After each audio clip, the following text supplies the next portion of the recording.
Assalamualaikum warahmatullahi wabarakatuh. Bapak Ibu, para peserta diklat, calon pengajar, diklat calon kepala sekolah yang saya hormati. Pada pagi hari ini, kita akan memulai pelaksanaan Bintek pengajar diklat. Sebelumnya, perkenalkan pada kesempatan ini saya ingin menyampaikan materi yang terkait dengan penjelasan teknis pelaksanaan diklat calon kepala sekolah. Seperti kita ketahui bersama bahwa diklat calon kepala sekolah yang akan kita lakukan tahun ini ada beberapa perbedaan dibanding tahun-tahun yang lalu. Seperti apa perbedaannya? Mari kita ikuti tayangan berikutnya. Ya, izinkan saya share screen.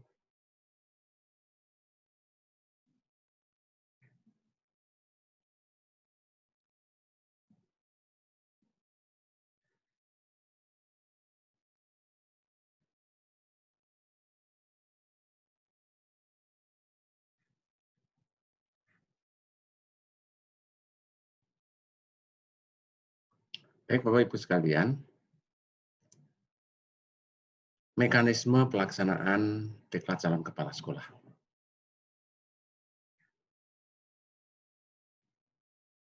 Oh ya, sebelumnya perkenalkan pada kesempatan ini saya memperkenalkan diri kepada Bapak Ibu semuanya, ya, agar interaksi kita selama Bintek ini nanti bisa berjalan dengan baik. Kita saling kenal karena kata orang bijak, tidak kenal tidak sayang. Ya, nama saya Utomo. Saya sehari-hari sebagai pengawas SMA di Dinas Pendidikan Provinsi Jawa Tengah. Saya tinggal di Kendal, tepatnya di Komplek Perumahan Daerah Jalan Kepodang Raya nomor 18 Perumda Kendal. Bapak Ibu bisa mengikuti atau berkomunikasi saya lewat Facebook di media sosial ini, Facebooknya Utomo Kendal, ya, facebook.com. Ya. Kemudian saya juga bisa dihubungi lewat HP 081 325 190 190. Ini juga sekaligus WA dan surat elektronik di sini. Utomo Kendal 2016. Saya juga punya channel YouTube Bapak Ibu, ini, biar tidak terlalu kolonial, ya, agak menyesuaikan dengan milenial, generasi milenial anak-anak kita. Belajar bersama PAUD nanti di YouTube saya. Ya. Baik Bapak Ibu, kita akan lanjutkan. Ya.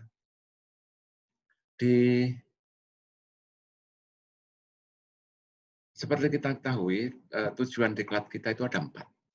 Pertama, memberi pengalaman belajar yang terpadu kepada calon kepala sekolah. Terpadu sikap, pengetahuan, keterampilan, dan sikap, pengetahuan, dan keterampilannya. Tentang apa?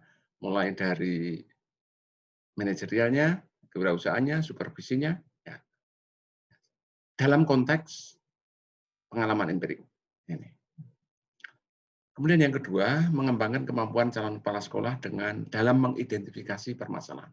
Jadi seorang kepala sekolah itu memang harus mampu mengidentifikasi masalah yang terjadi di sekolah yang akan dipimpinnya, dan sekaligus ini kita juga mengembangkan kemampuan calon kepala sekolah menentukan strategi penyelesaian masalah. Itu yang tujuan kita. Jadi mereka punya kemampuan mengidentifikasi masalah pembelajaran, kemudian punya kemampuan menentukan strategi. Dan yang keempat adalah tujuan diklat kita adalah mengembangkan kemampuan kepemimpinan calon kepala sekolah, menggerakkan warga sekolah. Karena pemimpin itu bekerjanya lewat orang-orang. kemampuan menggerakkan untuk membantu menyelesaikan masalah itu menjadi hal yang sangat penting. Maka di diklat ini salah satu tujuannya adalah mengembangkan kemampuan kepemimpinan calon kepala sekolah sehingga nanti terwujud student well-being. Desain diklatnya Bapak Ibu, nah ini yang membedakan dengan yang lalu. Kalau yang lalu itu ada in-service 1, kemudian OJT dan in-service 2. Sekarang tidak. Sekarang ada 4 tahapan. OJT 1, IST 1, OJT 2, dan IST 2. Kalau jumlah jamnya sama-sama 300 jam, yang sekarang ini OJT 1 20 jam, IST 1 50 jam, OJT 2 200 jam, dan IST 2-nya 30 jam. Sehingga totalnya adalah 300 jam. OJT 1 itu dilaksanakan di tempat kerja mereka. Nah, IST itu namanya in-service training, mestinya di tempat diklat, kemudian di OJT nanti di tempat kerja, dan IST di tempat. Tetapi ini ada kekhasan nanti untuk diklat yang akan datang, tergantung modanya. Karena apa? Moda diklat sekarang ini ada 3, yaitu moda luring. Moda luring di luar jaringan. Nah, kalau di moda luring ini, ya seluruh tahapan diklat itu tatap muka di luar jaringan. Kemudian yang kedua moda daring dan moda kombinasi. Nanti Bapak Ibu semuanya, lembaga-lembaga penyelenggara diklat atau LPD ini hanya dapat memilih salah satu dari 3 moda tersebut ketika akan menyelenggarakan. Salah satu, apa moda daring, apa moda luring, atau moda kombinasi. Salah satunya. Oke. Moda luring itu dilaksanakan secara tatap muka langsung pada semua tahapan. Jadi pada OJT 1, pengajar diklat dan peserta diklat ya ketemu. Tentu di tempat mereka bertugas. Tekniknya nanti bisa berkelompok dalam satu tempat, ya. Bisa ada kelompok-kelompok tertentu, ya, dan seterusnya. Ya. Kemudian di IST 1 jelas semua bertemu dengan pengajar diklat. OJT 2 itu juga nanti ada proses pembimbingan yang ketemu antara pengajar dan peserta diklat, dan di IST 2 itu ketemu pengajar diklat di satu tempat tatap muka. Kalau yang moda daring itu dilakukan melalui jaringan internet. Nah, di sana bisa sinkronus sehingga nanti tatap muka langsung antara dalam waktu yang bersamaan, asinkronus dalam learning management system. Jadi nanti ada sinkronus dan asinkronus, tapi itu dikemas dalam sebuah learning management system. Di semua tahapan. Di OJT 1 juga seperti itu, di IST juga seperti itu, di OJT 2 secara daring, dan IST 2 juga secara daring. Sedangkan moda kombinasi itu menggabungkan antara daring dan tatap muka. Jadi di OJT-nya secara daring dan IST-nya secara luring, tatap muka langsung. Model pembelajarannya, Ibu. Nah, ini model pembelajarannya menggunakan dasar teori U-nya Otto Scremer yang dimodifikasi. Di mana di tahapannya adalah pada OJT itu tahapan kalau di teori U-nya adalah di OR, yaitu observe dan reflect. Kemudian di IST 1-nya itu menggunakan plan, dan di OJT 2-nya itu tahapan act, melaksanakan, mengactionkan perencanaan yang dibuat, dan di tahapan in-service training 2 itu evaluate dan reflect. Sehingga lengkap, OJT 1 observe dan reflect, in service training 1 plan, on the job training 2 act, dan in service training 2 evaluate dan reflect, sehingga or pair. Nah, ketika di kegiatan in service training 1, ketika menyusun perencanaan, itu menggunakan pendekatan e-lead, introduction, link, enforcement, awareness, dan development. Nah, apa kegiatan introduction, link, enforcement, awareness, dan development-nya nanti kita bahas berikutnya. Ya. Apa-apa saja nanti di kegiatan introduction-nya. Ini teori, penerapan teori U di model pembelajaran diklat calon kepala sekolah. Dan sedikit modifikasi. Bapak-Ibu bisa memperdalam sebenarnya mana kekuatan model diklat menggunakan modifikasi teori U ini. Ini terkait dengan bagaimana melakukan perubahan. Sehingga di observe dan reflect itulah seorang kepala sekolah itu dalam menemukan persoalan yang akan diubah itu tidak sekedar melakukan pengamatan sepintas saja, tapi dia terjun masuk ke dalam, ikut merasakan apa yang dirasakan oleh para guru, para siswa, kemudian menemukan hakikat masalahnya, dan juga dengan cara seperti itu, maka dia bisa merancang yang tepat, obat yang tepat, tindakan yang tepat, inovasi yang tepat untuk melakukan perubahan itu. Tentu setelah dia melakukan observe dengan sepenuh hati, ya, kemudian melakukan reflect, ya, melakukan refleksi apa yang dia temukan, apa yang sesungguhnya terjadi, apa yang sesungguhnya masalah apa yang sesungguhnya ada. Kemudian dari sana dia akan mencoba apa jalan keluar yang harus dilakukan atau tindakan apa yang harus dilakukan dengan mencari inovasi, ya, gagasan inovasi untuk memecahkan masalah. Baru nanti gagasan inovasi itu dibuat rencana tindakan yang lebih real dalam rencana proyek kepemimpinan dan rencana pengembangan kompetensi yang dilakukan setelah perencanaannya jadi, dilakukan di on the job training 2, dan nanti dievaluasi keberhasilannya di IST2.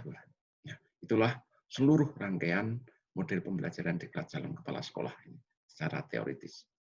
Nah, kemudian Bapak Ibu, bagaimana dengan OJT 1 itu seperti apa aktivitasnya? Apa yang dilakukan oleh pengajar, apa yang dilakukan oleh peserta? Dan bagaimana modelnya?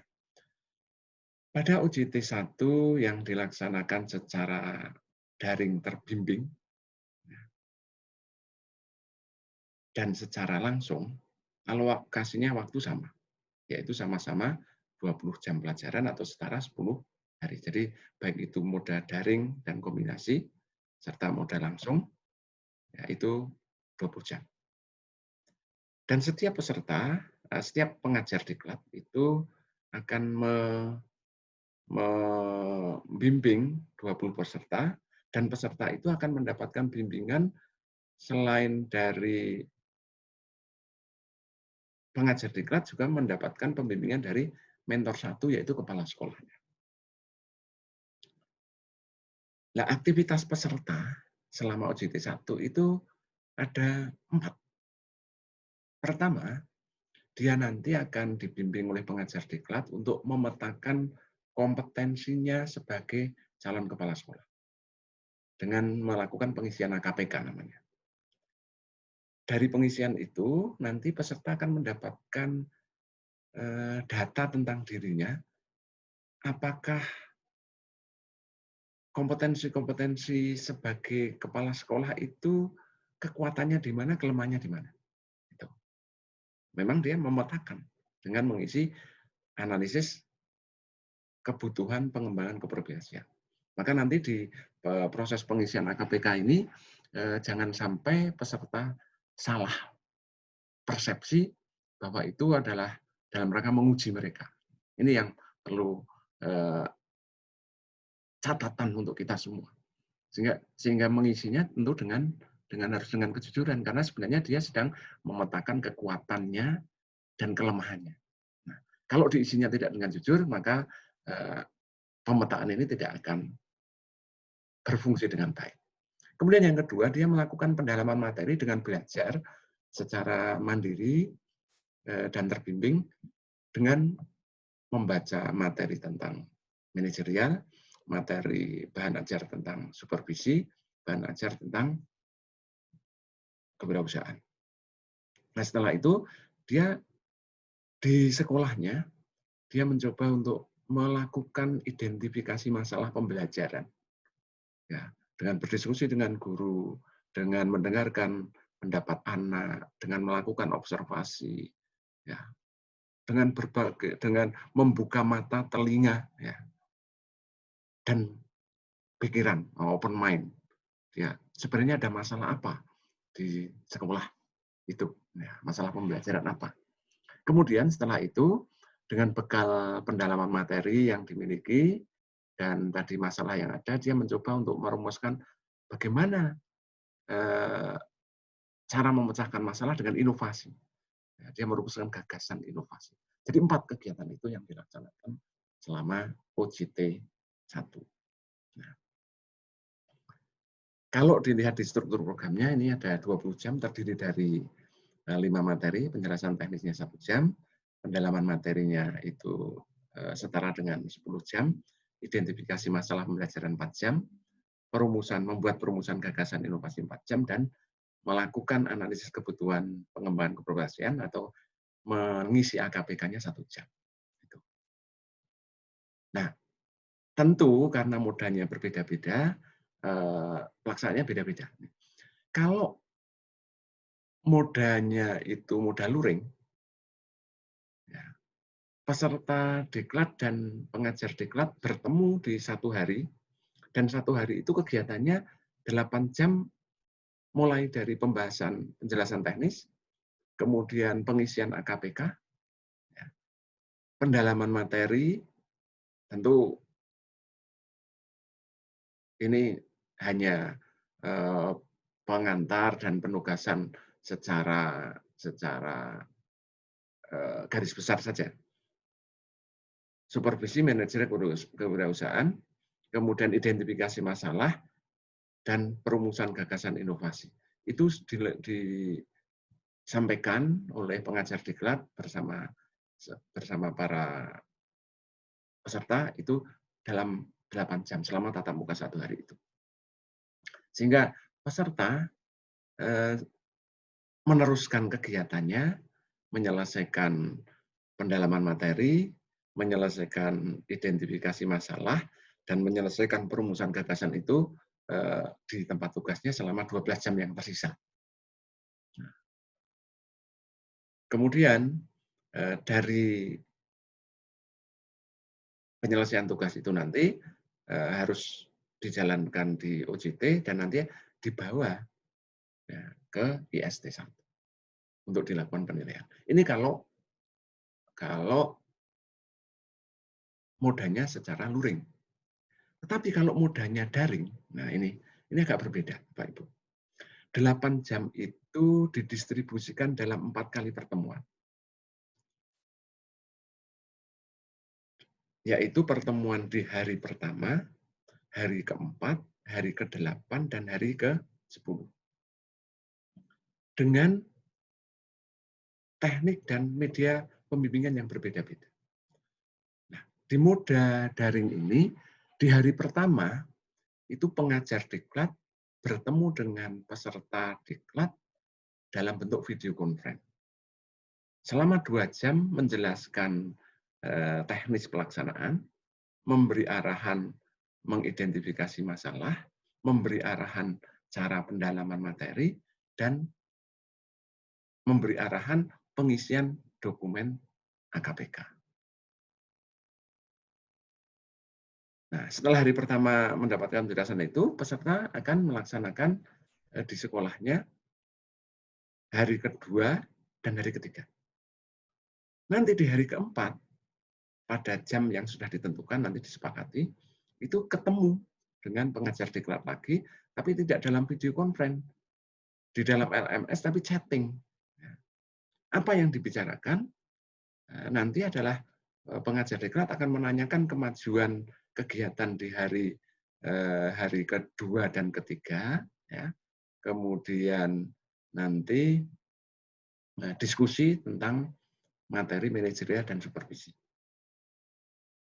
Setelah itu, hari ke-5, ke-6, ke-7, peserta diklat melakukan aktivitas lagi di sekolahnya, dan hari ke-8 ketemu lagi dengan pengajar diklat secara daring dengan chatting juga. Untuk apa? Untuk melaporkan kemajuan kegiatan hari ke-5, 6, dan ke-7, ya, dan juga mendiskusikan tentang bagaimana mengidentifikasi masalah pembelajaran. Kemudian nanti hari ke-9 peserta diklat melakukan aktivitas di sekolahnya. Hari ke-10 nanti bertemu untuk melaporkan kemajuan kegiatan hari ke-9 dan mendiskusikan perumusan gagasan inovasi dan arahan penyusunan rambu-rambu persiapan IST. Ya, jadi di situ nanti arahan penyusunan rambu-rambu tentang bagaimana merumuskan gagasan inovasi. Kemudian pengajar diklat menyampaikan apa saja yang harus disiapkan untuk mengikuti kegiatan IST 1. Itulah Bapak Ibu kegiatan di OJT 1, baik moda daring atau moda luring. Untuk aktivitas IST 1, OJT 2, dan IST 2 akan saya lanjutkan di video berikutnya. Terima kasih. Selamat belajar. Tetap semangat. Assalamualaikum warahmatullahi wabarakatuh.